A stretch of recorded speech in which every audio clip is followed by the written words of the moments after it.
है कहानी टाइम। शहर से थोड़ी दूर घने पेड़ों और वीरानी से घिरा एक पुराना इलाका था।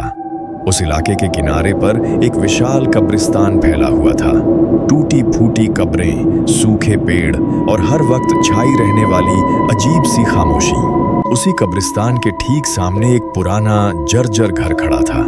लोग उसे मौत का घर कहते थे। कहते हैं जो भी उस घर में रहने आया कुछ दिनों से ज्यादा टिक नहीं पाया। एक दिन शहर से आया एक युवक अमन उस घर को देखने पहुंचा। वह एक लेखक था और उसे शांत अलग थलग जगह की तलाश थी। घर का मालिक एक बूढ़ा आदमी उसे चाबी देते हुए बोला, बेटा, अगर रहना है तो अपनी जिम्मेदारी पर रहना, यहाँ रातें आसान नहीं होती। अमन मुस्कुराया। डर तो बस दिमाग में होता है अंकल।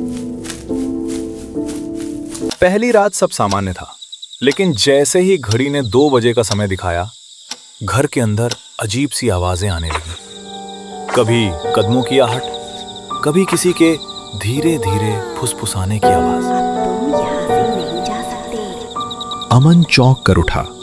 उसने चारों तरफ देखा, लेकिन कोई नहीं था। उसने खुद को समझाया, शायद हवा की आवाज होगी। अब उसे ऐसा लगा जैसे कोई उसके कमरे के बाहर चल रहा हो। दरवाजे के नीचे से किसी की परछाई भी दिख रही थी। अमन ने हिम्मत करके दरवाजा खोला, लेकिन बाहर कोई नहीं था, सिर्फ ठंडी हवा और दूर कब्रिस्तान की तरफ से आती एक अजीब सी गंध। तीसरी रात जब अमन आईने के सामने खड़ा था, उसे अपने पीछे एक धुंधली आकृति दिखाई दी। वो तेजी से पीछे मुड़ा, लेकिन वहां कुछ नहीं था। फिर उसने आईने में देखा। इस बार वह आकृति और करीब थी और उसका चेहरा डरावना और विकृत। अमन का दिल तेजी से धड़कने लगा। डर के बावजूद अमन ने घर की जांच करने का फैसला किया। उसे एक पुरानी अलमारी में एक डायरी मिली। डायरी में लिखा था, ये घर शापित है। यहाँ एक परिवार रहता था। एक रात किसी अज्ञात ताकत ने पूरे परिवार को मार डाला। उनकी आत्माएं आज भी यहाँ भटकती हैं। अमन के हाथ कांपने लगे। अगली सुबह अमन कब्रिस्तान गया। वहां उसने देखा कुछ कब्रों पर वही नाम लिखे थे जो डायरी में थे, लेकिन एक बात अजीब थी। एक कब्र पर उसका अपना नाम लिखा हुआ था, अमन। उसकी मौत की तारीख आज की थी। अमन घबराकर घर की ओर भागा। जैसे ही वो अंदर गया, दरवाजा अपने आप बंद हो गया। घर के अंदर ठंडी हवा चलने लगी और दीवारों से खून जैसे निशान उभरने लगे। फिर एक आवाज आई।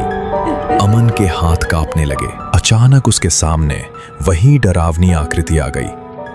आकृति धीरे धीरे इंसान के रूप में बदलने लगी। वो कोई और नहीं बल्कि खुद अमन था।